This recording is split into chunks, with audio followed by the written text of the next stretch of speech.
ओम शांति। आज दिनांक 21 जनवरी 1969 की अव्यक्त मुरली। आज जब वतन में गई तो सभी बच्चों की ओर से बाबा को याद प्यार दी और अर्जी डाली।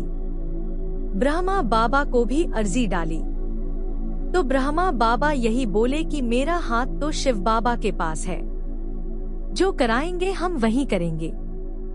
हमने शिव बाबा से बोला, बाबा इतने सभी आपके बच्चे हैं, आप सभी आशाएं पूर्ण करने वाले हो।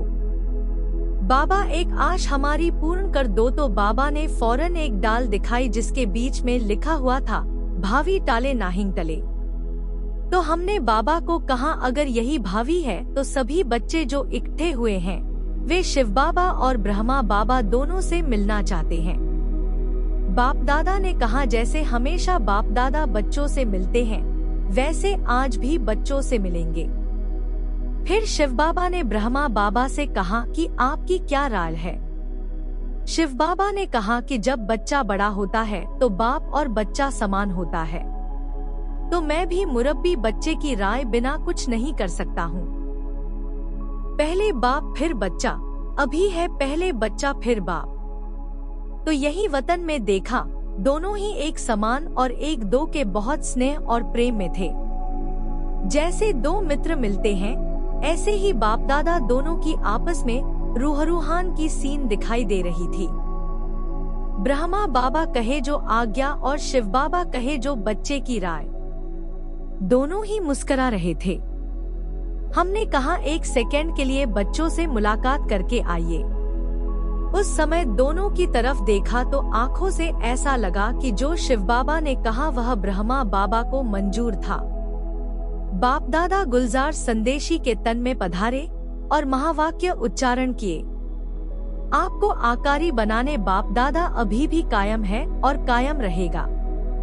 अभी बाप दादा आप रूहानी रत्नों से मिल विदाई लेते हैं, फिर मिलेंगे। जो होता है उसमें कल्याण है। बाप दादा और कल्याण, और कोई शब्द नहीं। संदेशी के वापस आने पर वतन का संदेश। बाबा ने कहा, प्यार और याद। जैसे इस समय हर एक के अंदर बाबा देख कर आए हैं, ऐसे ही याद और प्यार हमेशा कायम रखेंगे। यह याद और प्यार जैसे कि एक रस्सी है, उस रस्सी को कायम रखना है। इस रस्सी के जरिए बीच में मिलते रहेंगे। बाबा ने कहा, स्थापना का कार्य जो और जैसे आदि से चला है अंत तक ऐसे ही चलेगा, अंतर नहीं। जिन बच्चों को बाबा निमित्त रखते हैं उन्हों द्वारा बाप दादा सभी बच्चों को डायरेक्शन देते रहेंगे और बच्चे अनुभव करते रहेंगे कि कैसे बाप दादा की इकट्ठी डायरेक्शन होगी। संगमयुग पर बाप दादा दोनों को अलग नहीं होना है।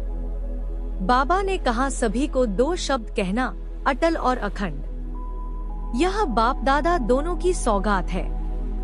जैसे कोई बड़े लोग कहाँ जाते हैं तो सौगात देते हैं, ऐसे बाप दादा दोनों ही दो शब्दों की सौगात देते हैं, अटल और अखंड। इसे बुद्धि रूपी तिजोरी में ऐसा रखें जो कितना भी कोई चुराने की कोशिश करे तो भी सौगात साथ रहे। फिर बाबा ने कहा, अब जैसे जैसे कार्य होगा डायरेक्शन देता रहूंगा। अच्छा, तो कौन कौन अपनी बुद्धि में अटल और अखंड को रखेगा वो कमेंट जरूर करें।